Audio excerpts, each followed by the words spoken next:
낡은 시외버스에서 한 남자가 비틀거리며 내렸다. 빛바랜 작업복 상의에 무릎 부분이 해진 작업 바지를 걷어 입은 모습이었다. 어깨에는 낡은 배낭이 걸쳐져 있었는데 여러 번 꿰맨 자국이 역력했고 끈은 거의 끊어질 지경이었다. 오랫동안 자르지 않은 머리카락은 덥수룩했고 턱수염은 턱의 절반을 덮을 정도로 덥수룩했다. 전체적으로 그는 이곳저곳을 떠돌며 하루 벌어 하루 먹고 사는 건설 현장 노동자처럼 보였다. 하지만 아무도 그가 10년 전 억수같이 쏟아지는 빗속에서 임신한 젊은 아내와 수많은 원망을 뒤로하고 이 가난한 마을을 떠났다는 사실을 알지 못했다. 박지훈의 고향은 강원도 산골 외딴 마을이었다. 마을로 들어가는 흙길은 움푹 팬 곳이 많아 비만 오면 진흙탕으로 변해 미끄러웠다. 지난 몇 년간 일부 구간에 임시로 자갈을 깔았다는 소문만 들었을 뿐 나머지는 여전히 예전처럼 황량했다. 지우는 고향의 공기를 깊이 들이마셨다. 볏짚 타는 냄새가 섞인 공기는 그에게 옛 추억을 떠올리게 했다. 아침마다 한가롭게 소를 몰고 밭으로 나가던 시절, 젊은 아내 이서연과 함께 보냈던 평온한 날들. 그는 처마 밑에서 아내 서연이 바느질하며 가끔 남편을 올려다보던 신뢰와 다정함이 가득했던 눈빛을 잊을 수 없었다. 하지만 이제 모든 것이 변해버렸다. 지훈이 떠난 지 10년이 훌쩍 넘었다. 편지 한 통, 연락 한 번 없었다. 많은 사람들은 그가 어디 구석에서 죽었거나 타향해서 길을 잃었을 거라고 말했다. 더 악담하는 사람들은 그가 가난한 아내를 버리고 부잣집 여자와 결혼해서 다시는 돌아오지 않을 거라고 수군거렸다. 지훈은 왜 돌아왔을까? 고향을 떠날 때부터 그는 언젠가 돌아와야 한다고 마음먹었다. 단 한 번도 보지 못한 아들의 얼굴을 보고 과거에 매몰차게 떠났던 아내에게 사과하기 위해서였다. 옛날의 지훈은 너무 젊고 성급했으며 자존심이 강했다. 집은 몹시 가난했고 부모님은 일찍 돌아가셨으며 낡고 허름한 초가집 한 채만 남았다. 서연과 결혼할 때도 변변한 결혼식조차 올리지 못했다. 처가, 특히 장모 오 여사와 친척들은 항상 그를 무시하며 서연에게 남자 보는 눈이 없다고, 변변찮은 녀석에게 시집갔다고 말했다. 처음에는 서연도 사랑하는 사람과 함께라면 괜찮다며 모든 말을 무시했다. 하지만 궁핍한 생활, 주변의 따가운 시선, 힘든 임신까지 겹치면서 서연도 점차 지쳐갔다. 지우는 자신이 막노동으로 녹초가 되어 집에 돌아왔을 때 장모로부터 입만 살아서 큰 소리만 치고 내 딸 하나 제대로 먹여 살리지도 못한다 는 모진 말을 들어야 했던 날들을 잊지 못했다. 어느 날 큰 다툼이 벌어졌다. 오 여사는 그를 쓸모없는 놈이라며 심하게 몰아붙였다. 서연은 불룩한 배를 안고 울며 엄마에게 심한 말은 하지 말아달라고 애원했지만 그때 지훈 역시 화가 나 있었다. 그는 자존심이 짓밟혔다고 느꼈고 자신이 계속 아내와 아이를 고생시킬까 두려웠다.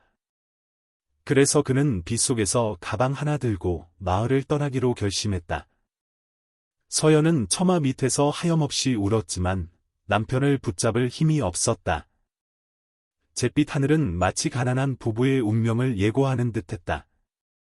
10년 동안 지우는 서울에서 고생했다. 대형 건설 현장의 막노동꾼으로 시작해 밤낮 없이 일했다. 누가 시키는 일은 무엇이든 했다. 하늘은 성실하고 의지가 있는 사람을 돕는다고 했던가. 그는 점차 현장 관리법을 배우며 인정받기 시작했다. 나중에는 과감하게 작은 건설 회사를 차렸다. 처음에는 자금 부족으로 어려움을 겪었고 때로는 거래처에 돈을 떼이거나 인부들이 파업하기도 했다. 하지만 뛰어난 사업 수완과 근면함으로 지우는 신뢰받는 건설사 사장으로 성장했고 상당한 부동산도 소유하게 되었다. 이제 그는 업계에서 숨은 재벌로 불렸다. 하지만 지우는 단 한순간도 마음이 편치 않았다. 좋은 차를 타고 고급 양복을 입고 에어컨이 나오는 사무실에 앉아 있었지만 밤이 되면 아내와 아이의 모습이 떠올랐다. 그는 서연을 애타게 그리워했고 이제 8~9살이 되었을 아들이 어떻게 살고 있는지 궁금해 가슴이 아팠다. 아무리 성공해도 그는 가난했던 자신의 출신을 잊을 수 없었고 임신한 아내를 버리고 떠났던 잘못을 잊을 수 없었다. 그러던 어느 날 지호는 뜬 눈으로 밤을 새우고 고층 빌딩 창밖을 바라보다가 고향에 가야 한다는 강한 충동을 느꼈다. 서연을 다시 만나고 반드시 아들을 만나야 했다. 쫓겨나거나 모욕을 당하더라도 감수할 각오였다. 하지만 지호는 자신이 화려한 재벌의 모습으로 돌아가면 사람들이 그를 과시한다고 수군거릴까봐, 그리고 전처와 장모가 더욱 경계할까봐 두려웠다. 그는 자신의 신분을 숨기고 마치 일자리를 찾아 고향에 온 가난한 건설 노동자처럼 허름하게 차려입기로 결심했다. 그는 조용히 서연의 가족에게 다가가 돕고 싶었고, 또한 과거의 아내가 아직 조금이라도 감정이 남아있는지, 아니면 그를 뼛속까지 미워하는지 확인하고 싶었다. 오늘, 지호는 이른 시외버스에 몸을 싣고 구석자리에 웅크리고 앉아 복잡한 감정과 함께 배낭을 안고 왔다. 이제 그는 버스에서 내려 마을까지 몇 킬로미터를 걸어갈 준비를 하고 있었다. 버스 터미널은 예전과 크게 다르지 않았다. 여전히 지저분하고 시끄러웠다. 택시 기사들이 손님을 부르고 무점상 아주머니들이 김이 모락모락 나는 떡바구니를 팔고 있었다. 지호는 모자챙을 눌러쓰고 얼굴을 반쯤 가린 채 걸었다. 시장을 지나갈 때 그는 언뜻 수군거리는 소리를 들었다. 저 친구, 낯이 익은데. 혹시. 에이, 설마, 잘못 봤겠지. 지호는 모자챙을 더 깊이 눌렀었다. 심장이 빠르게 뛰었다. 마을 입구에 다다르기 전, 그는 잠시 멈춰 서서 주위를 둘러보았다. 예전에는 끝없이 펼쳐진 푸른 논이었던 곳이, 지금도 논이 있긴 했지만 엉성하게 지어진 임시주택들이 드문드문 섞여 있었다. 가끔 아이들이 낡은 자전거를 삐걱거리며 웃으며 지나갔다. 공기는 도시보다 맑았지만 가난의 흔적이 뚜렷했다. 지호는 자갈길을 밟으며 계속 걸었다. 머릿속으로는 서연을 다시 만날 장면을 그려보며 애써 마음을 진정시키려 했다. 아마 그녀는 여전히 예전처럼 아름답겠지만 고생한 흔적이 더해졌을 것이다. 그녀는 어떤 반응을 보일까? 울까? 욕할까? 아니면 침묵할까? 그는 온갖 상황을 상상하며 가슴 졸였다. 그는 또한 단 한 번도 보지 못한 자신의 아들, 이름이 민준이 맞는지 아니면 다른 이름인지도 모르는 그 아이가 아버지를 미워할지 궁금했다. 아마 뼛속까지 증오할지도 모른다. 아들이 원망스러운 눈빛으로 자신을 쳐다볼 장면을 생각하자 지호는 문득 돌아서 도망치고 싶었다. 하지만 그는 돌아가기에는 너무 멀리 와 있었다. 솔빛 마을이 눈앞에 나타났다. 기와지붕, 초가지붕, 길가에 비스듬히 서 있는 전봇대. 어른들은 찻집에 앉아 담소를 나누고 아이들은 강에서 소리치며 물놀이를 하고 있었다. 모두 남루한 차림에 나선 이방인을 주목했다. 지호는 고개를 숙이고 최대한 빨리 지나가려 했지만 수군거리는 소리가 들리기 시작했다. 저 사람 좀 봐. 수상쩍게 왜 저리 숨어? 혹시 도둑놈 아니야? 가만히 있자. 옛날 오 여산의 사위였던 박지훈 닮았는데? 지훈이? 에이, 그놈은 죽었는지 살았는지 10년 동안 소식도 없다며? 쯧쯧, 알 수 없지. 수군거림은 지훈을 따라왔다. 그는 감히 뒤돌아보지 못했다. 문득 지훈은 허름한 양철 지붕을 얹은 집 앞에 멈춰 섰다. 벽의 회반죽은 벗겨져 있었다. 그는 이곳이 예전에 장모님 댁이었음을 깨달았다. 10년이 지나도 집은 여전히 낡았고 초가지붕 대신 녹슨 양철 지붕으로 바뀌었을 뿐이었다. 집 뒤 대나무 숲은 여전히 바람에 흔들렸다. 잡초 무성한 작은 골목길. 마당 앞에서는 9살이나 10살쯤 되어 보이는 남자아이가 허리를 굽혀 채소 몇 포기의 물을 주고 있었다. 햇볕에 그을린 머리, 헐렁한 반소매 셔츠, 낡은 바지, 달아 빠진 플라스틱 슬리퍼. 지훈의 심장이 세차게 뛰었다. 그는 저 아이가 자신의 아들임을 직감했다. 걷는 모습, 물뿌리개를 든 방식, 어렴풋이 닮은 얼굴. 심장에 전류가 흐르는 듯했다. 집 처마 밑에는 마른 체형의 여자가 땀을 닦으며 아이를 부르고 있었다. 민준아, 들어와서 손발 씻고 밥 먹어라. 햇볕 뜨거운데 엄마가 이따 오후에 물 주랬잖아. 여자의 목소리는 약간 쉬었지만 다정함과 피곤함이 묻어났다. 아이는 네 하고 작게 대답하며 여전히 부지런히 물을 길어 날랐다. 지우는 떨리는 눈으로 그 여자의 얼굴을 보았다. 옛날에 그 소녀는 이제 야위고 피부가 약간 검게 탄 여인이 되어 있었다. 고된 삶의 흔적이리라. 그럼에도 불구하고 그녀의 얼굴에 남은 익숙한 윤곽은 숨길 수 없었다. 슬픔이 깊게 밴 눈, 갸름한 턱선, 단정한 눈썹. 바로 서연, 그의 아내, 그의 삶 내내 가슴 아팠던 사람이었다. 지훈이 입을 열려 했지만 목이 메었다. 바로 그때 집 안에서 오 여사, 서연의 어머니가 나왔다. 그녀는 대문 밖에 서성이는 낯선 남자를 보고 소리쳤다. 거기 누구요? 남의 집 앞에서 뭘 엿보고 있는 거요? 지훈은 당황했다. 오 여사는 60대 초반으로 보였고 등은 예전보다 더 굽었으며 머리카락은 희끗했지만 목소리는 여전히 쩌렁쩌렁했다. 서연이 낯선 남자를 보러 돌아섰다. 그녀는 잠시 미간을 찌푸리고 손으로 햇빛을 가리며 자세히 보았다. 지훈이 고개를 숙이고 작은 목소리로 말했다. 어르신, 안녕하세요. 혹시 이 근처에 집 수리할 곳이 있다고 들어서요. 저는 건설 노동자인데 지나가다가 여쭤보려고요. 지훈의 말투에는 서울에서 오래 살아 약간의 서울 억양이 섞여 있었고 고향 출신임을 숨기려 했다. 오 여사가 코웃음을 쳤다. 우리 집은 다 낡아 빠졌지만 일꾼 고용할 돈은 없소. 다른 데 가서 일자리 알아보시오. 그러고는 귀찮다는 듯 손을 휘저었다. 서연도 가까이 다가왔다. 그녀의 눈에는 경계심과 함께 의아함이 서려 있었다. 마치 이 남자에게서 뭔가 익숙함을 느꼈지만 즉시 알아보지는 못하는 듯했다. 어색한 분위기 속에서 지우는 꾹 참고 다시 말했다.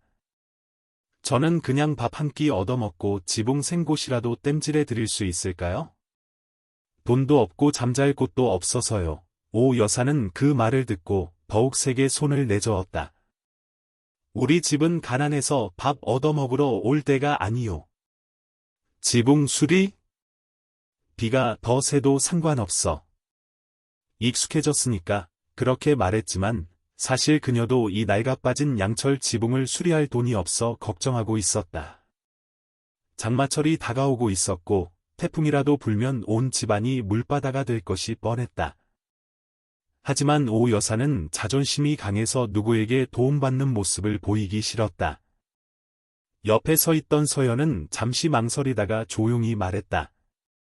엄마, 그래도 한번 저 아저씨한테 어디가 새는지 봐달라고 해요. 조금이라도 고칠 수 있으면 좋잖아요. 임시로 밥 한 끼 드리는 게 뭐 큰 손해라고요. 오 여사는 딸을 흘겨보았지만 구멍 뚫린 양철 지붕을 올려다보고는 한숨을 쉬었다. 마음에 들지는 않았지만 혀를 차며 말했다. 좋을 대로 하게. 우리 집엔 줄 돈 없으니.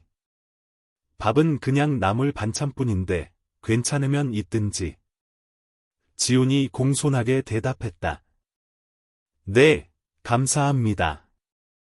괜찮습니다. 그는 서연을 올려다보았다. 심장이 미친 듯이 뛰었다. 불과 2미터도 안 되는 거리였지만 너무나 멀게 느껴졌다.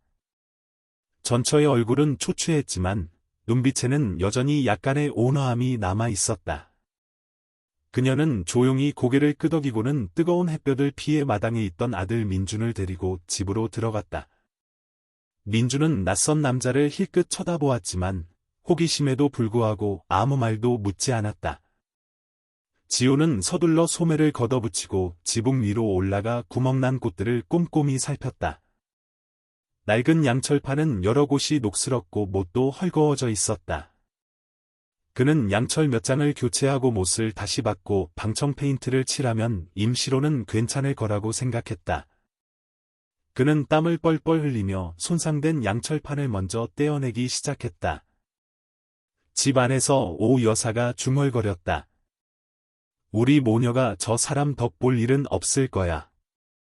저 사람이 도둑놈인지 아닌지 누가 알겠어. 서연은 어머니의 의심 많은 태도에 씁쓸하게 웃으며 침묵했다. 그녀는 덥고 의심까지 받는 저 노동자가 안쓰러웠다.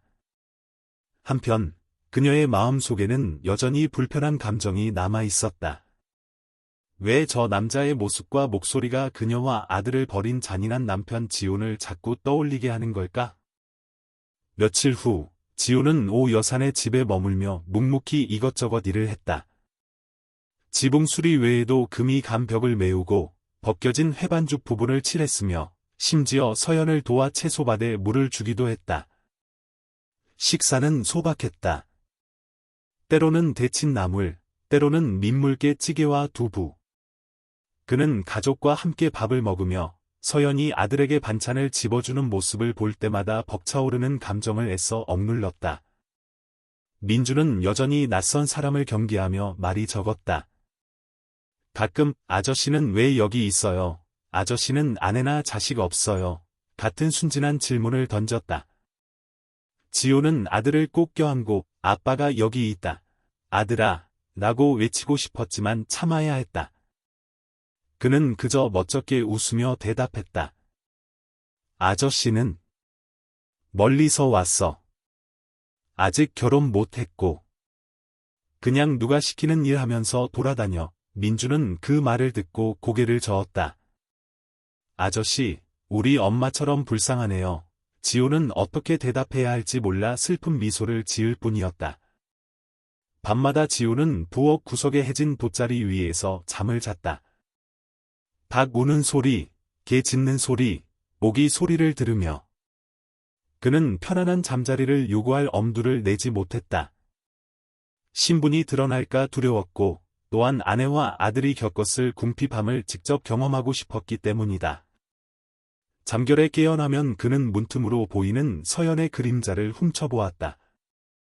그녀는 조용히 민준에게 부채질을 해주고 있었고 때로는 마당으로 나와 캄캄한 밤하늘의 별을 올려다보았다. 그녀의 눈빛에는 깊은 슬픔이 서려 있었다. 지호는 극심한 연민과 함께 과거 자신의 부족했던 용기를 탓하며 아내와 아들이 겪었을 고통에 가슴 아파했다. 얼마 지나지 않아 온 마을에 소문이 퍼졌다. 오 여사네 집에 난민처럼 남루한 떠돌이 일꾼이 머물고 있다는 것이었다. 어떤 이는 악의적으로 그가 탈옥수나 사기꾼일지도 모른다고 말했다. 다른 이는 옛날 오 여산의 사위였던 지훈이라는 놈이 재산을 노리고 돌아온 것이라고 덧붙였다. 소문이 퍼지면서 지훈의 전처가 쪽 친척 몇몇도 탐색하러 오기 시작했다. 어느 날 오후 서연의 사촌 형인 강 삼촌이 들렀다. 마당을 쓸고 있는 지훈을 보고 그는 씩 웃으며 말했다.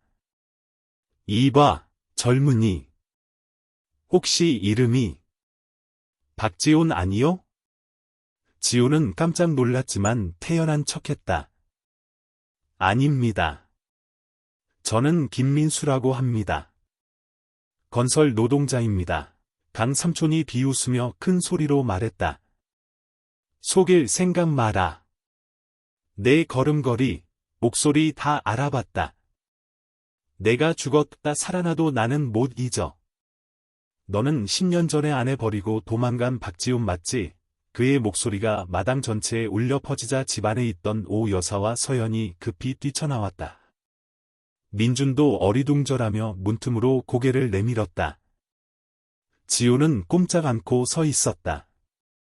더 이상 숨길 수 없다는 것을 알았다. 강 삼촌이 씩씩거리며 말했다. 오늘 딱 걸렸어, 이놈. 내 놈이 이런 초라한 모습으로 전처 집에 돌아와서 뭘 어쩌려는 거냐? 또 뭘 뜯어내려고? 우리가 눈 뜬 장님인 줄 아느냐?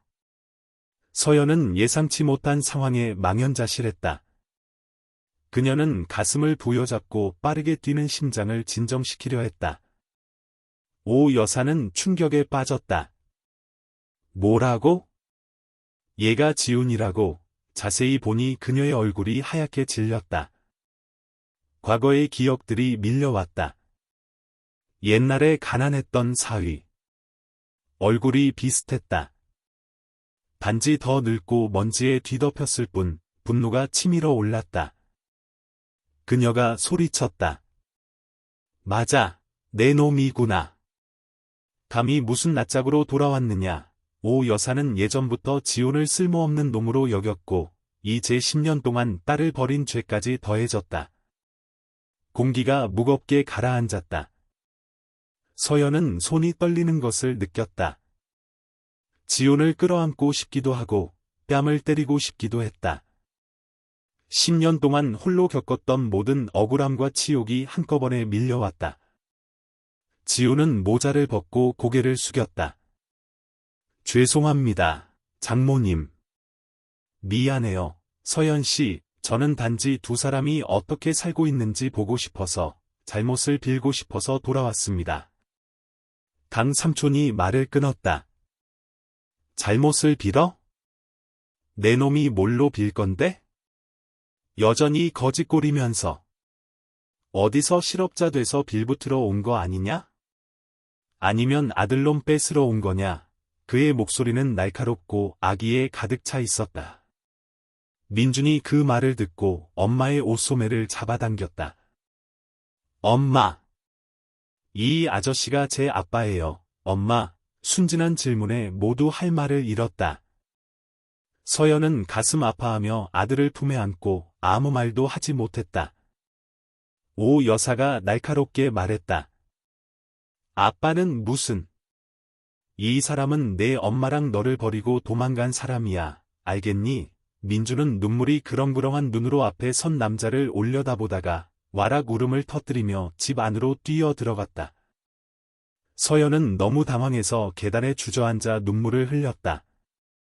지호는 그 자리에 서서 죄책감이 심장을 옥죄는 것을 느꼈다.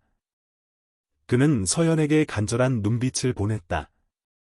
정말 미안해, 여보. 내가 잘못했어. 너무 많이 잘못했어. 서연은 애써 평정을 되찾으려 했다. 그녀는 눈물을 닦고 일어나 지훈의 눈을 똑바로 쳐다보았다. 10년 동안 어디 있었어요? 연락 한 번 없이? 내가 혼자 아이를 낳고 동네 사람들 손가락질 속에서 아이를 키워야 했던 거 알아요? 미안하다고 말하지만 너무 늦었어요. 그 말을 듣고 지훈은 고개를 숙였다. 피가 날 정도로 입술을 깨물었다. 강 삼촌은 그 모습을 보고 통쾌해하며 지훈을 마당 밖으로 밀어내려 했지만 오 여사가 손짓으로 막았다. 그녀는 옛 사위를 뚫어지게 쳐다보았다. 눈빛에는 증오와 놀라움이 뒤섞여 있었다. 너 어디서 뭘 했냐? 다른 여자 만났냐? 왜 하필 지금 돌아온 거냐? 지훈이 머뭇거렸다. 저는 아무도 만나지 않았습니다. 도둑질 같은 것도 안 했고요. 고향에 돌아오고 싶었습니다. 아들을 만나고 싶었습니다. 오 여사가 비웃었다. 만나서 뭘 어쩌려고? 10년 동안 단 한 번이라도 그 애 생각했냐? 됐어. 당장 내 집에서 나가.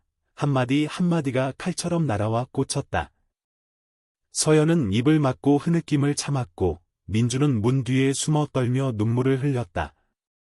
이 광경을 본 지호는 무릎 꿇고 싶었지만 사람들이 더욱 반감을 가질까 두려웠다.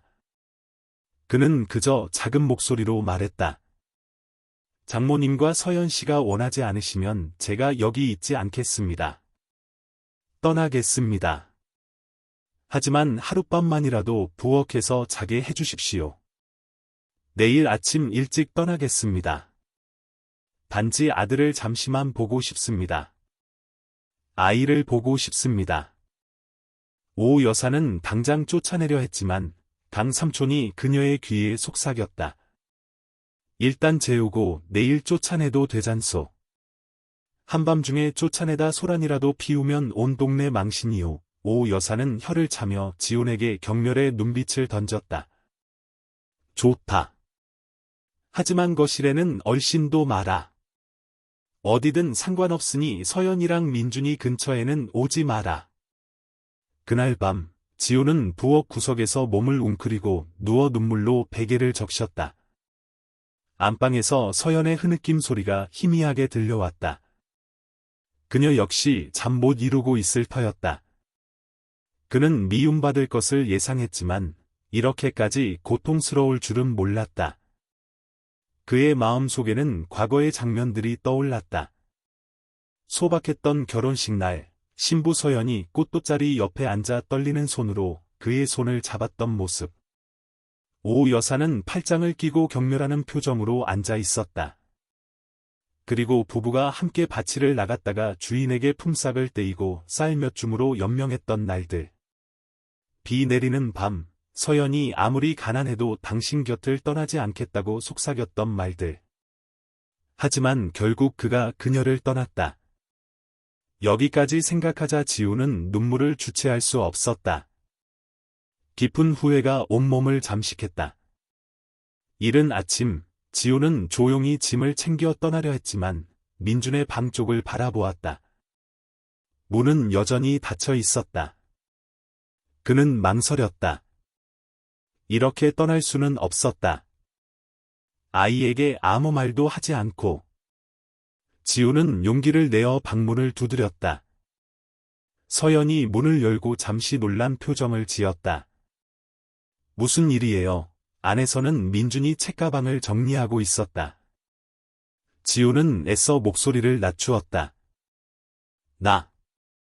아저씨는 그냥 민준이한테 작별 인사하고 가려고. 민준이 고개를 들었다. 눈은 여전히 울어서 부어 있었다. 아이는 일어나 팔짱을 끼고 인사했다. 지훈은 몸을 숙여 아이의 어깨에 손을 얹었다. 민준이 살짝 움츠리는 것을 느끼며 그는 속삭였다. 민준아, 아저씨는 내가 건강하고 공부 잘하기를 진심으로 바란다. 아저씨가 미안하다. 거기까지 말하고 지훈의 목소리가 메었다. 그는 감히 자신을 아빠라고 부르지 못했다. 아이가 더 혼란스러워할까봐 두려웠다.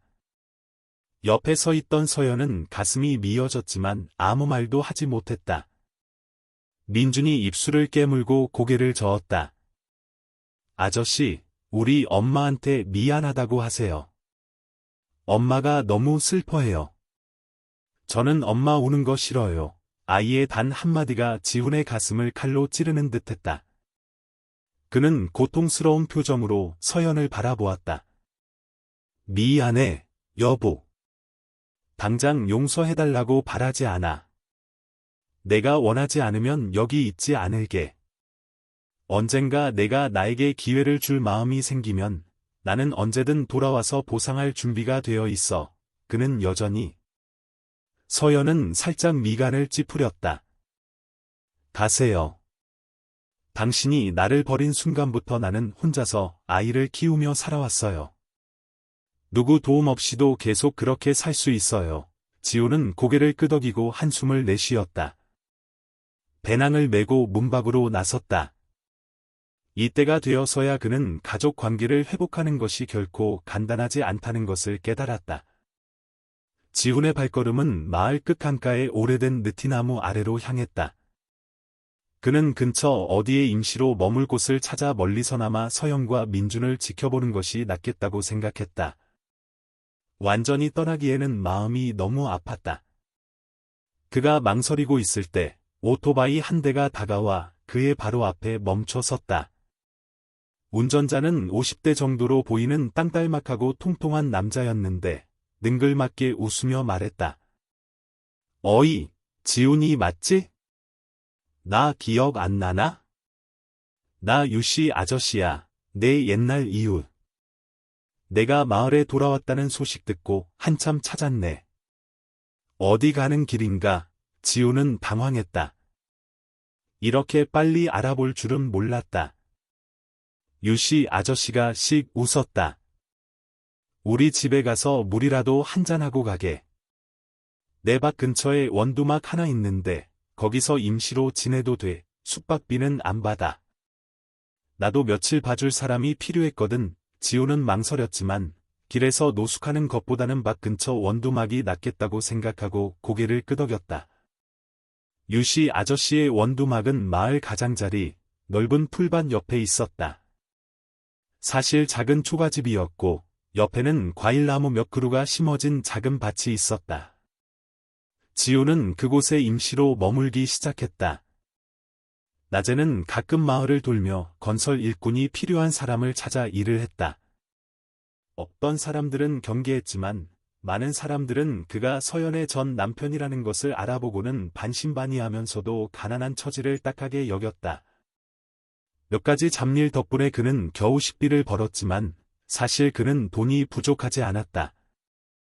주머니에는 거액이 든 은행카드가 있었지만 아무도 상상하지 못했다. 그는 철저히 비밀을 지키고 싶었기 때문이다. 일주일 정도 지나자 온 마을에 온갖 소문이 퍼졌다. 대부분은 박지훈 저놈, 사업 실패해서 전처한테 빌붙들어 돌아왔나 보다 라고 비웃었다. 저런 놈을 다시 받아줄 바보는 없을 거다 라고 말하는 사람도 있었다. 또 어떤 이는 고개를 저으며 듣자 하니 저놈 재벌이라던데. 지금은 가난한 척하면서 시험하는 거 아닐까? 드라마에 그런 거 자주 나오잖아. 라고 말했다. 그럼에도 불구하고 지우는 매일 서영과 민준을 멀리서 지켜보았다. 그는 아침에 민준이 삐걱거리는 낡은 자전거를 타고 학교에 가는 것을 보았다. 타이어가 거의 다 닳아서 아이는 타는 것보다 끌고 가는 시간이 더 많았다. 오후에 민준이 집에 돌아와 때로는 엄마를 도와 시장에서 나물 몇 단을 파는 모습도 보았다. 아들의 고생하는 모습을 보며 지우는 가슴이 아팠지만 섣불리 나서서 돕지 못했다. 그는 서연이 여전히 자신에게 화가 나 있어서 돈조차 거절할 수도 있다는 것을 알았다.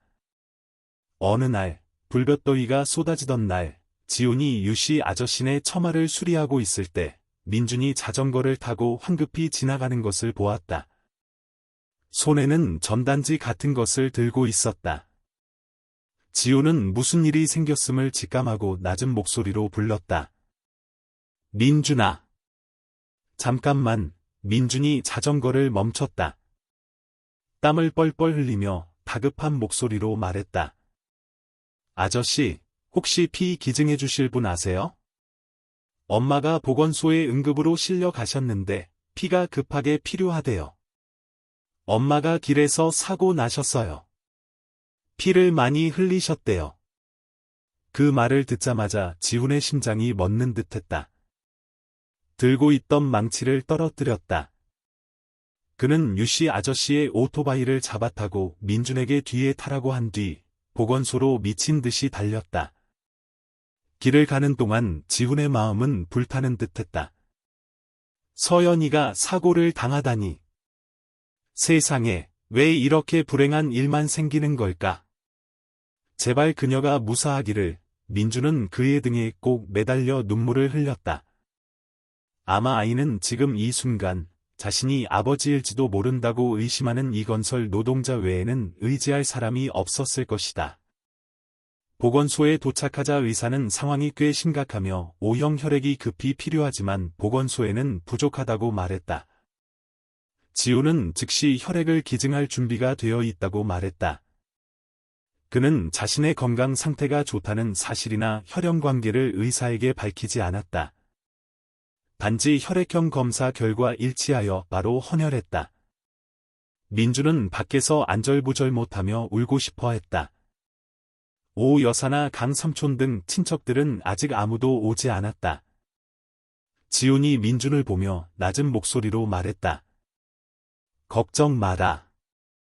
의사 선생님께서 내 엄마를 구하기 위해 최선을 다하고 계시다. 아저씨도 내 엄마가 안전하도록 뭐든지 할 거다. 그러고는 의사를 따라 헌혈실로 들어갔다. 오후에 서연은 추가 관찰을 위해 군병원으로 이송되었다.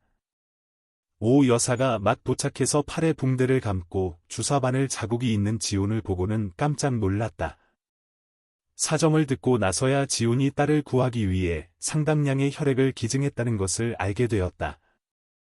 오 여사는 의자에 털썩 주저앉았다. 10년 전, 바로 이 보건소에서 서연이 진통을 겪었지만 지훈은 곁에 없었던 날이 떠올랐다. 그녀 마음속 깊이 새겨진 원망. 하지만 이제 그가 딸을 구하기 위해 기꺼이 나선 것을 보자 그녀의 마음이 조금 흔들렸다. 민주는 엄마 침대 옆에 앉아 있었다. 너무나 긴장했던 하루 끝에 지쳐 있었다. 아이는 고개를 들어 지훈을 보았다. 고맙습니다, 아저씨. 아저씨는 우리 엄마한테 정말 잘해주세요. 아이의 눈에 눈물이 글썽였다. 감히 아빠라고 부르지는 못했지만 마음속으로는 이 남자의 감정을 어느 정도 이해하고 있었다. 사흘간의 치료 끝에 서연은 위기를 넘겼다. 다리 부상은 회복의 시간이 필요했지만 다행히 심각하지 않았다. 지훈은 밤낮으로 군병원에 머물며 조용히 그녀를 간호했다. 처음에는 오 여사가 막았지만 머리에 붕대를 감고 누워있는 서연은 이제 살고 죽는 문제 앞에서 더 이상 그를 쫓아낼 기력도 없었다. 아직 공식적으로 용서한 것은 아니었지만 아픔 속에서 서연은 가끔 눈을 떠 지훈이 죽을 쑤어주고 땀을 닦아주는 모습을 보았고 거부하지 않았다. 민주는 날이 갈수록 지훈과 더 가까워졌다. 아저씨라고 불렀지만 목소리는 덜 망설였다.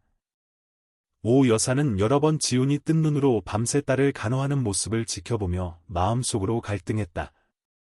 그가 믿기도 했지만 오늘 생명을 구해준 은혜를 부인할 수는 없었다.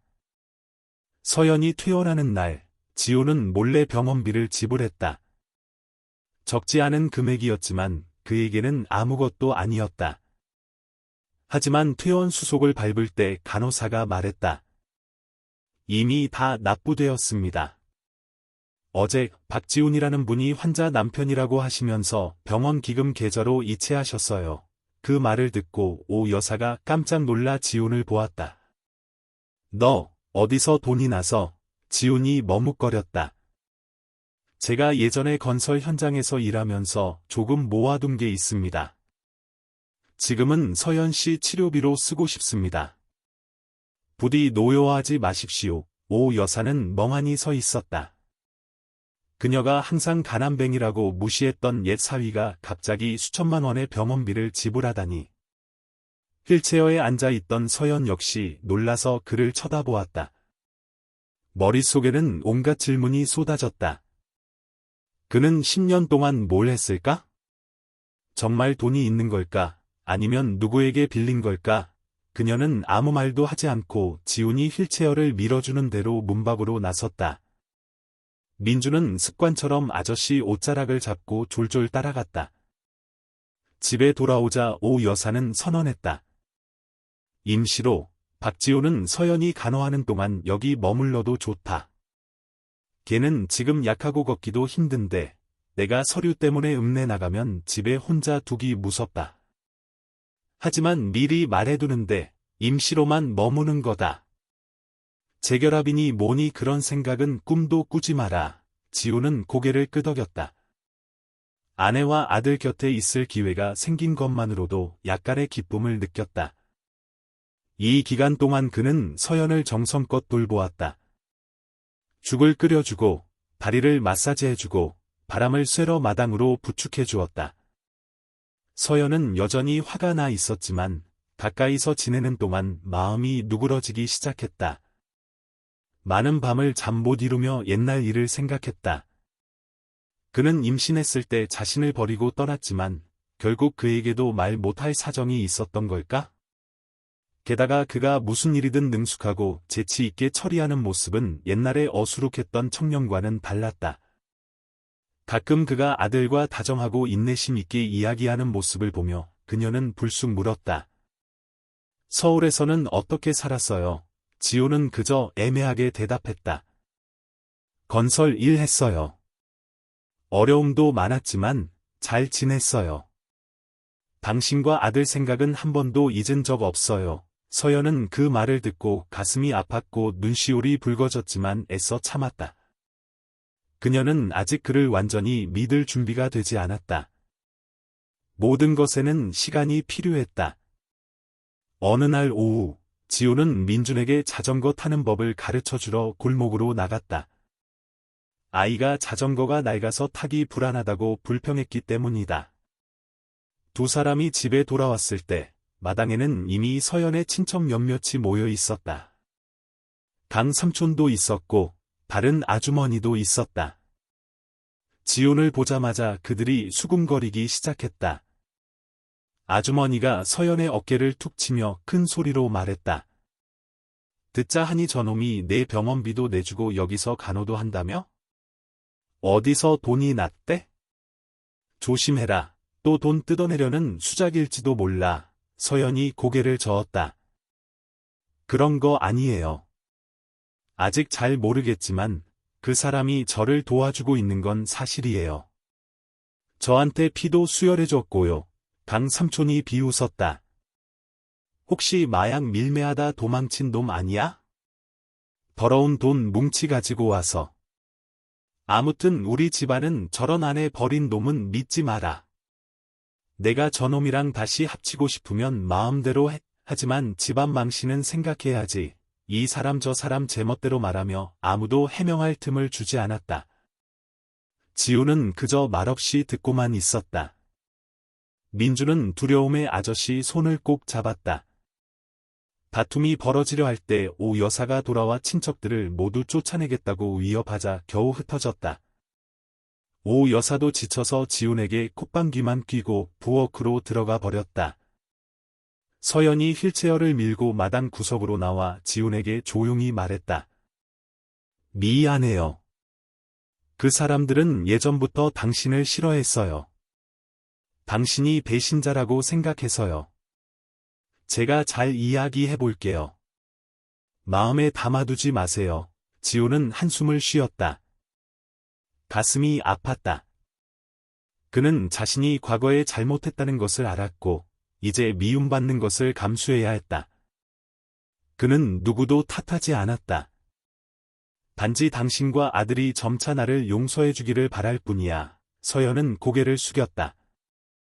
눈빛은 슬픔으로 가득했다. 그녀는 그의 목소리에서 진심을 느꼈다. 약간의 신뢰가 싹트기 시작했다. 그 후 며칠 동안 지우는 계속 서연 곁에 머물렀다. 때로는 밤새 그녀의 아픈 다리를 주무르기도 했다. 민주는 이제 둘만 있을 때는 그를 아빠라고 부르기 시작했지만 할머니 앞에서는 여전히 두려워서 아저씨라고 불렀다. 그 모습에 지우는 기쁘면서도 가슴이 아팠다. 여름이 지나고 첫 태풍이 몰아쳤다. 오 여산의 집은 여러 곳에서 비가 샜다. 지우는 지붕 위로 올라가 수리했다. 비바람이 몰아치는 가운데 온 가족은 희미한 등잔불 아래 모여 있었다. 흠뻑 젖은 채 필사적으로 양철 지붕을 고정하는 지훈의 모습을 보며 서연은 떨었다. 그가 미끄러져 떨어질까봐 두려워 목이 쉬도록 외쳤다. 내려와요. 위험해요. 내일 해요. 지훈은 단호했다. 안 돼. 당신 쉬는 곳에 물 새면 안 되잖아. 당신 이제 막 병 나았는데. 그 진심 어린 말에 서연의 마음이 세차게 흔들렸다. 바로 그 순간 그녀는 뛰쳐나가 남편을 꼭 껴안고 함께 비바람을 맞고 싶다는 충동을 느꼈다. 과거의 희미한 사랑이 그녀의 마음속에서 되살아났다. 태풍이 지나가자 집은 여러 곳을 수리해야 했다. 지우는 지붕 전체를 교체하고 벽을 다시 칠하고 싶다고 말했다. 서연이 돈은 어디서 나서요? 너무 나서지 마세요. 엄마가 싫어하실 거예요. 라고 말했다. 지훈이 살짝 미소를 지었다. 나한테 약간의 자금이 있어. 걱정하지 마. 이 집을 튼튼하게 다시 지어서 당신이 비 맞지 않고 민준이가 제대로 공부할 곳을 만들어주고 싶어. 그의 자신감 있는 목소리에 서연은 반신반의하면서도 희망을 품었다. 하지만 지훈이 오 여사에게 제안하자 그녀는 잘라 거절했다. 필요 없어. 쇼하지 마라. 이 집은 내 딸 이름으로 되어 있어. 내 놈은 아무 권리 없어. 뭘로 매수하려는 수작이냐? 지훈은 그 말을 듣고 가슴이 아팠다. 그는 오직 꾸준한 행동만이 그녀를 누그러뜨릴 수 있다는 것을 알았다. 다음 며칠 동안 지훈은 옛 동료들이자 그 지역 건설 노동자들에게 연락해 자재를 좀 가져다 달라고 부탁했다. 그들이 외상으로 주거나 싸게 판다고 거짓말했지만 지훈은 몰래 자기 돈으로 지불했다. 오 여사나 서연에게는 알리지 않았다. 그는 조용히 인부들을 불러 지붕을 새로 씌우고 바닥을 높이고 시멘트를 부었다. 낡고 허름했던 단층집이 점차 번듯해졌다. 인부들이 가끔 무심코 박 사장님 성격 좋으시다. 임금도 후하게 주시고 라고 말했지만 지훈은 조용히 하라는 신호를 보냈다. 오 여사는 빠른 공사 속도에 놀라면서도 여전히 인부들에게 쏘아붙였다. 이놈들, 일 다 끝내고 공사비 비싸게 달라는 거 아니야? 우리 집엔 줄 돈 한 푼 없어. 지훈이 온화하게 웃었다. 제가 다 책임지겠습니다, 장모님. 걱정 마십시오. 제가 예전에 부족했던 것들을 보상하는 것이라고 생각해 주십시오. 그 말을 듣고 오 여사는 콧방귀를 뀌고 돌아섰지만 예전처럼 모진 말은 하지 않았다. 어느 날 오후, 집이 거의 완성되었을 때 서연은 휠체어에 앉아 새로 페인트 칠한 방으로 조심스럽게 들어갔다. 그녀는 깨끗한 벽과 금 간 곳 없이 튼튼한 천장을 바라보았다. 마음이 설레었고 눈물이 흘러나왔다. 그녀는 10년 전 비만 오면 집 안이 물바다가 되어 지훈과 껴안고 울었던 날들을 떠올렸다. 그런데 이제 지훈이 이곳을 아늑한 보금자리로 바꾸어 놓았다. 그녀는 문득 낮은 목소리로 불렀다. 지훈 씨. 그는 막 밖에서 페인트 통을 들고 있다가 부르는 소리를 듣고 달려 들어왔다. 서연의 눈물 젖은 눈을 보자 그는 당황했다. 왜 그래요? 다리 아파요. 그녀가 고개를 저었다. 아니요. 그냥 너무 감동해서요. 고마워요. 정말로요. 그는 페인트 통을 내려놓고 그녀 옆에 무릎을 꿇었다. 아내의 손을 잡고 떨리는 목소리로 말했다. 서연 씨, 나는 여전히 당신의 용서를 바라요. 만약 당신이 허락한다면 평생 당신과 아들을 위해 보상하며 살겠어요. 다시는 당신을 떠나지 않겠다고 약속해요. 그녀는 그의 눈 깊은 곳을 들여다보았다. 강렬한 진심이 느껴졌다. 그녀는 즉시 대답하지 않고 받아들인다는 의미로 조용히 고개를 끄덕였다. 그것은 지훈이 평생 잊지 못할 가장 따뜻한 순간이었다. 하지만 기쁨은 오래가지 못했다. 어느 날 오후, 집이 막 완성되었을 때 고급 승용차를 타고 온 낯선 남자 2명이 지훈을 만나고 싶다며 나타났다. 그들은 차에서 내려 말쑥하게 차려입고 서류 가방을 들고 있었다. 서연, 민준, 오 여사 모두 눈이 휘둥그레졌다. 두 사람 중 한 명이 지훈을 보고 고개를 숙이며 인사했다. 사장님, 오랜만입니다. 고향에는 웬일이십니까? 그 한마디에 주변이 얼어붙었다. 오 여사는 입을 떡 벌렸고 서연은 얼굴이 하얗게 질렸다. 지훈이 굳은 목소리로 말했다. 두 분, 여긴 어쩐 일이십니까? 알고 보니 그들은 지훈이 회장 겸 대주주로 있는 안평건설의 비서 김 비서와 이 과장이었다. 몇 주 동안 지훈과 연락이 닿지 않고 회사에 급한 프로젝트가 있는데 그가 사라지자 그들은 걱정되어 수소문 끝에 그가 고향에 있다는 것을 알고 무작정 차를 몰고 온 것이었다.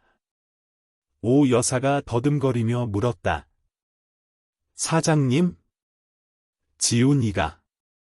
사장님이라고 김 비서가 웃으며 말했다. 네, 박지훈 사장님은 안평건설 사장님이시고 부동산 투자도 하십니다. 뭐, 재벌이라고 해도 틀린 말은 아니죠. 사모님께서는 모르셨습니까? 몇 년 동안 서울에서 바쁘셨거든요. 그 말을 듣고 온 가족은 할 말을 잃었다. 서연은 몸이 굳어전 남편이자 숨겨진 얼굴을 가진 남자를 쳐다보았다. 나를 속인 거예요. 지훈이 황급히 손을 내저었다. 당신을 속이려던 게 아니에요. 단지 신분을 숨기고 싶었을 뿐이에요. 사람들이 내 진심을 믿지 않을까봐 두려웠어요. 오 여사는 너무 화가 나서 말도 제대로 못하고 손을 떨었다. 그녀는 지난 일들을 떠올렸다. 사위가 집을 수리해주고 병원비를 내주고 인부들을 불렀던 것들. 알고 보니 그가 너무 부자였기 때문이었다. 온 가족이 의심하고 괴로워할 정도로 그는 숨겼다. 동네 사람들 중 몇몇도 소문을 듣고 구경하러 왔다가 소리쳤다. 세상에! 저 사람 진짜 부자였어? 가난뱅인 줄 알았는데 이웃 아주머니들이 쑥덕거렸다. 친척들은 얼굴이 하얗게 질렸다. 특히 예전에 지훈을 모욕했던 강 삼촌은 이제 마당 구석에 숨어가며 얼굴도 내밀지 못했다. 그 광경을 본 지훈은 매우 난처했다. 그는 두 비서에게 돌아섰다. 찾아와줘서 고맙네. 나는 괜찮으니 회사 일은 나중에 상의하고 지금은 먼저 돌아가게. 여기서 소란 피우지 말고. 두 사람은 네, 알겠습니다. 라고 대답하고 모두에게 인사한 뒤 차를 타고 떠났다. 마당에는 차 소리가 사라졌지만 분위기는 더욱 긴장되었다. 오 여사가 깊은 숨을 들이쉬고 말했다. 잘 됐네. 알고 보니 자네가 부자 사장님이었구먼. 왜 진작 말하지 않았나? 내 딸을 시험한 거냐? 10년 동안 돈 한 푼 안 보내더니 이제 와서 과시하려는 거냐? 그녀의 목소리는 감동과 분노로 떨렸다. 지훈은 그저 고개를 숙였다. 제가 잘못했습니다. 저는 조용히 가족을 돕고 관계를 회복하고 싶었습니다. 사실을 말하면 장모님과 서연 씨가 제가 돈 자랑한다고 생각하실까봐 두려웠습니다. 사람들이 제가 진심 없이 돈으로만 보상하려 한다고 생각하는 것을 원치 않았습니다. 저는 진심으로 서연 씨와 민준이를 사랑합니다. 그 말에 주변의 많은 사람들이 침묵했다. 방문 앞에서 서연이 휠체어를 밀고 나왔다. 눈에는 눈물이 고여 있었다. 알고 보니 당신은 재벌이었군요. 당신은 나와 아들이 굶주려서 개를 잡고 조개를 캐야 했던 시절을 단 한 번이라도 기억했나요? 10년 동안 당신은 부자가 되었으면서 한 번도 돌아오지 않았어요. 지훈이 무릎을 꿇었다. 내가 잘못했다는 거 알아. 성공하면 영광스럽게 돌아오려고 했었어.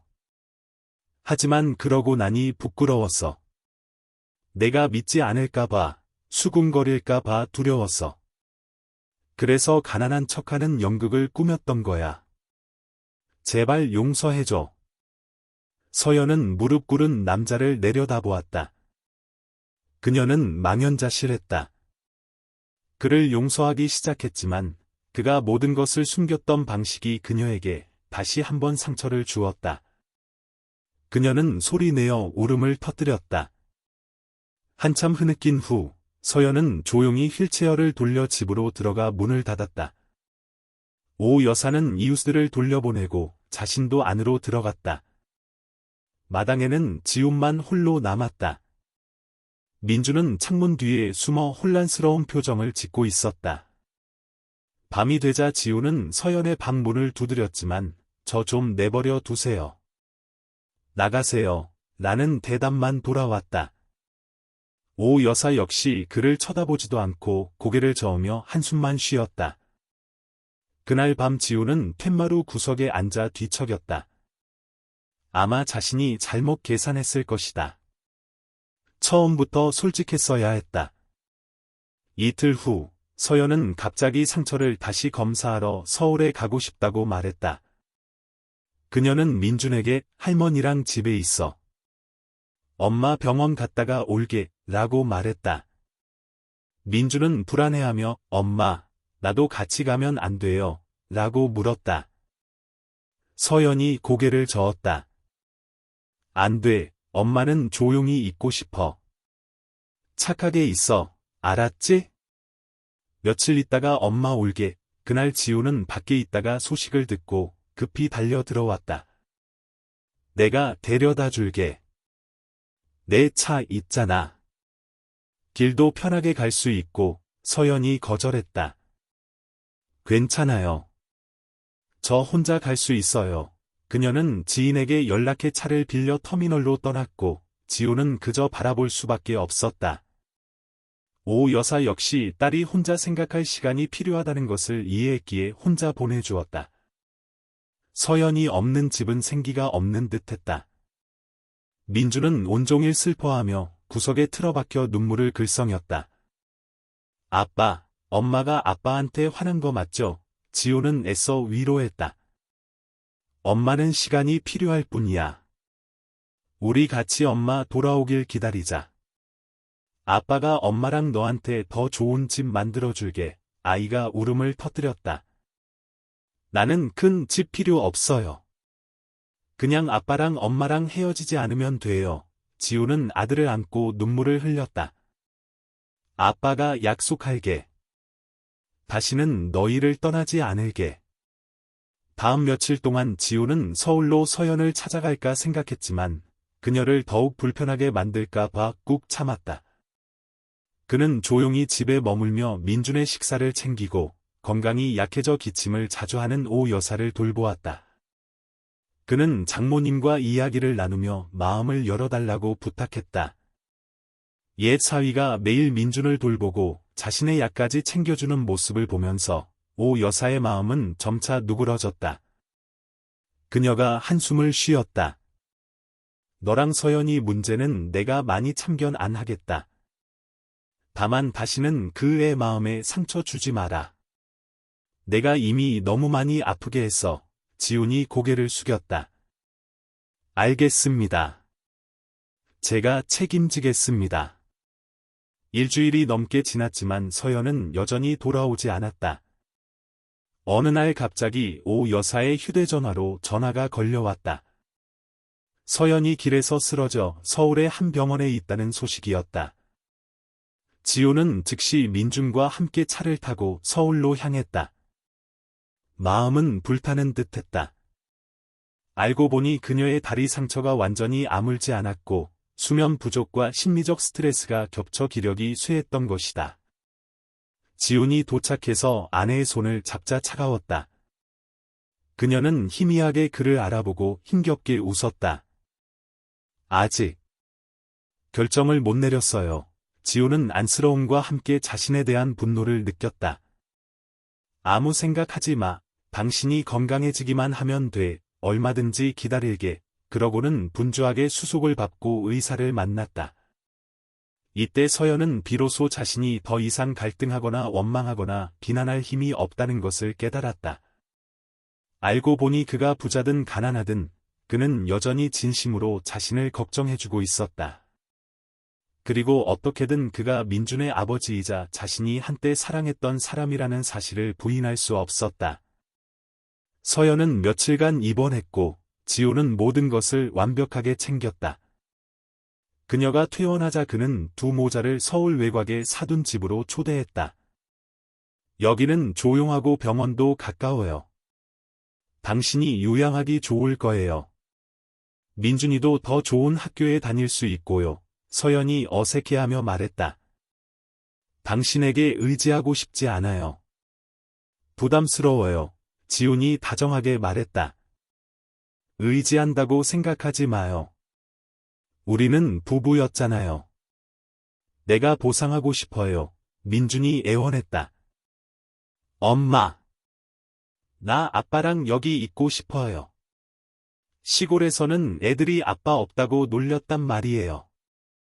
이제 우리 같이 있고 싶어요. 엄마, 눈물이 서연의 뺨을 타고 흘렀다. 그녀는 아들을 보았다가 지훈을 보았다. 마침내 그녀는 조용히 고개를 끄덕였다. 그렇게 10년 만에 처음으로 세 가족은 한 지붕 아래 살게 되었다. 오 여사는 여전히 약간 망설였지만 딸이 잘 보살핌받고 손자가 행복해하는 것을 보자 마음속으로 기뻐했다. 지호는 온갖 약을 사오고 개인 의사를 집으로 초빙해 서연의 다리 상태를 살폈다. 회사 사람들은 사장님이 가족을 되찾았다는 것을 알고 모두 진심으로 축하해 주었다. 서연은 처음에는 지훈이 누리는 부유한 생활에 약간 어색함을 느꼈다. 작지만 편의시설이 완벽한 별장, 넓은 정원, 분주한 차량들. 가끔 그녀는 이것이 꿈이 아닐까 스스로에게 물었다. 옛날 가난뱅이였던 남편이 이제 사업가라니. 지훈은 여전히 아내를 부드럽고 존중하며 대했고 그녀가 빨리 건강해지기를 바라는 것 외에는 아무것도 요구하지 않았다. 민주는 신나서 아빠 사무실을 구경했다. 아빠가 파트너들과 회의하고 계약서에 서명하는 모습을 보며 눈을 동그랗게 떴다. 아이의 마음속에서는 옛날에 남루했던 남자의 모습과 오늘날 위험 있는 사장님의 모습이 하나로 합쳐져 존경심과 함께 끝없는 사랑을 만들어냈다. 하지만 서연의 마음의 상처는 아직 완전히 아물지 않았다. 많은 밤, 그녀는 지훈 옆 침대에 누워 조용히 눈물을 흘렸다. 임신했을 때 남편 없이 혼자 고통스러웠던 날들을 기억했다. 지훈을 원망하지 않을 수 없었다.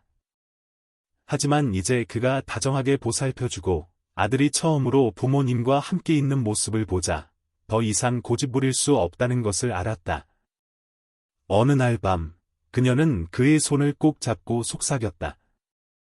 지훈 씨, 내가 당신을 용서하는 법을 배울게요. 하지만 다시는 나를 속이지 말아 주세요. 지훈은 감동하여 아내를 품에 안았다. 맹세할게. 이제부터 당신에게 아무것도 숨기지 않을게. 우리 가족, 당신을 소중히 여길게. 그것은 두 마음이 그 어느 때보다 가까워지는 순간이었다. 그해 가을, 지훈은 집에 오 여사, 강 삼촌, 그리고 몇몇 친척들을 초대하여 작은 모임을 열었다.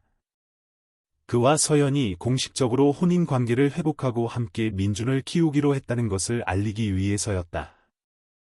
친척들은 예전에 지훈을 온갖 방법으로 멸시했던 것을 떠올리며 어색해했다. 이제 그는 재벌이 되었고 의리까지 지켰다. 강 삼촌은 얼굴을 붉히며 작은 목소리로 사과했다. 지훈은 흔쾌히 용서했다. 오 여사는 눈물을 글썽이며 딸의 손을 잡고 당부했다. 이해야, 이제 내가 행복하니 늙은 어미는 더 바랄 게 없다. 지훈아, 다시는 서연이 고생시키지 마라. 지훈이 고개를 끄덕였다. 어머님, 걱정 마십시오. 제가 아내와 아들을 지키기 위해 모든 것을 다하겠습니다. 따뜻한 분위기가 가득했다.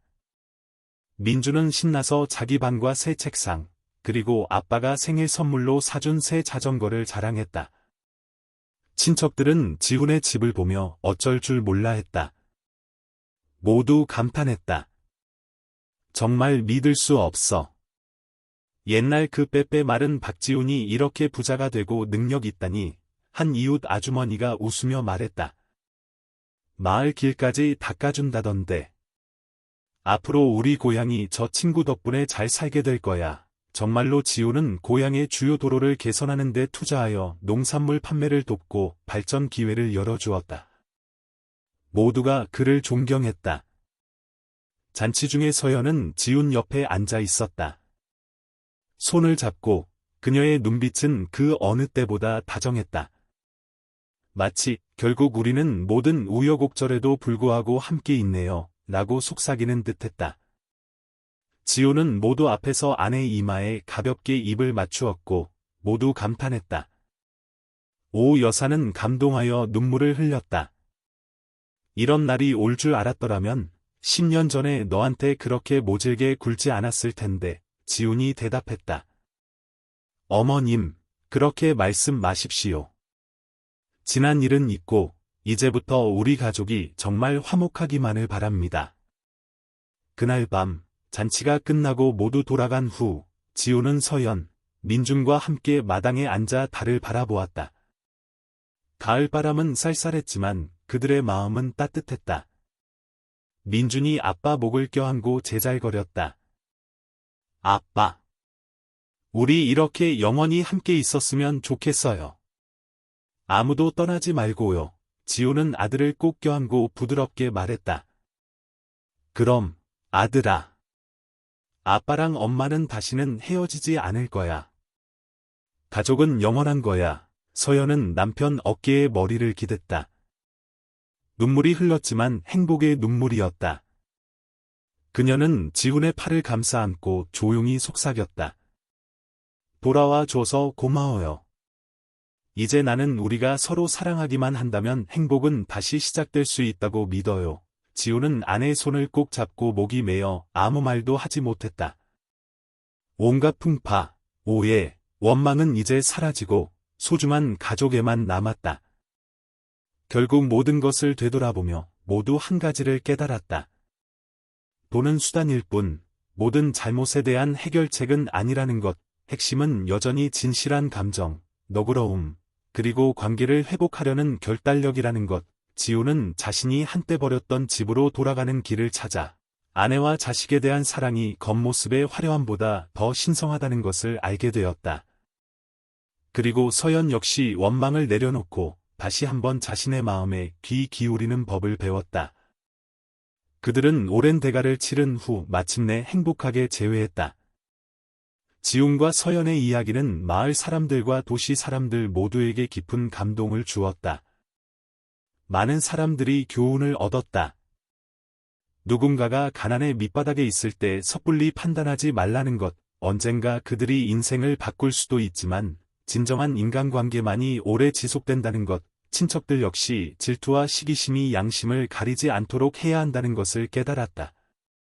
진실이 밝혀졌을 때 남는 것은 부끄러움과 후회뿐이라는 것을. 오 여사는 딸이 마침내 평온한 안식처를 찾았다는 사실에 안도했다. 그녀는 이웃들에게 말했다. 내가 너무 모질게 굴어서 젊은 부부에게 일찍 화해할 기회를 주지 못한 것이 잘못이었소. 하지만 늦었지만 그래도 다행이지. 가족이 가장 중요하오. 물질이나 체면 때문에 막아서는 안 돼요. 가장 고요한 순간, 지훈은 잠든 민준을 다독이며 서연의 어깨에 기댔다. 문득 친구가 했던 명언이 떠올랐다. 가족은 중요한 것이 아니라 전부이다. 이제 그는 그 의미를 절실히 깨달았다. 충분한 상실을 겪고 나서야 가족의 가치를 소중히 여기게 된 것이다. 그는 아내의 얼굴을 보았다. 그녀의 눈빛은 따뜻했고 더 이상 원망은 없었다. 오직 사랑만이 있었다. 결국 이 세상에서 인간의 가장 높은 목적은 집이라고 부를 수 있는 곳, 다정한 손길과 아이의 웃음소리가 있는 곳, 처마 밑에 둘러앉아 함께 밥 먹는 곳을 찾는 것이리라. 가을바람은 쌀쌀했지만 지훈의 마음은 이상하게 따뜻했다. 그는 눈을 감고 스스로에게 다짐했다. 이제부터 어떤 어려움이 닥쳐도 다시는 가족을 잃지 않을 것이다. 그러고는 서연의 머리카락에 가볍게 입을 맞추고 민준을 품에 더 꼭 안았다. 그리고 그들은 사랑과 용서로 진정한 행복이 시작되는 밝은 내일을 함께 향했다. 이 이야기에서 각자가 얻는 교훈은 결코 작지 않을 것입니다. 첫째, 우리는 경멸에 대한 두려움, 소문에 대한 두려움, 가난에 대한 두려움이 때로는 우리 자신의 가족 행복을 무심코 잃게 만드는 원인이 될 수 있음을 봅니다. 둘째, 분노와 원망은 사랑을 서서히 죽일 수 있지만 선의와 사랑이 남아있다면, 마음을 열고 너그러워지며 진심으로 행동한다면 우리는 여전히 따뜻한 가정을 다시 세울 수 있습니다. 셋째, 돈은 매우 중요하지만 진심과 신뢰를 살 수는 없습니다. 핵심은 여전히 진실한 감정, 공허한 약속이 아닌 행동으로 증명하는 것입니다. 마지막으로 옛말처럼 있을 때 잘하고 잃고 나서 찾지 말라는 말이 있습니다. 때로는 단 한 번의 잘못된 결정만으로도 사랑하는 사람을 잃기에 충분합니다. 하지만 실수를 바로잡을 기회가 아직 있다면 용감하게 맞서 싸우십시오. 가족을 위해 싸우십시오. 오직 가족만이 이 세상에서 가장 평온한 안식처이기 때문입니다. 그리고 많은 중년들이 공감하는 남자는 집을 짓고 여자는 가정을 꾸린다는 말을 마음 깊이 새기십시오. 하지만 가장 중요한 것은 두 사람이 함께 마음을 합하고 서로 너그럽게 대하며 소중히 여기는 것입니다. 진정한 행복은 결코 저절로 오지 않습니다. 그것은 관용, 이해, 그리고 사랑으로 가꾸어지는 것입니다. 시청자 여러분, 저희와 함께 영감을 주는 이야기의 세계로 들어가 주셔서 감사합니다. 각 이야기가 여러분의 여정의 밝은 등불이 되기를 바랍니다. 좋아요, 구독, 공유를 통해 함께 인문학적 가치를 널리 퍼뜨려 주십시오. 항상 건강하시고 평안하시기를 바랍니다.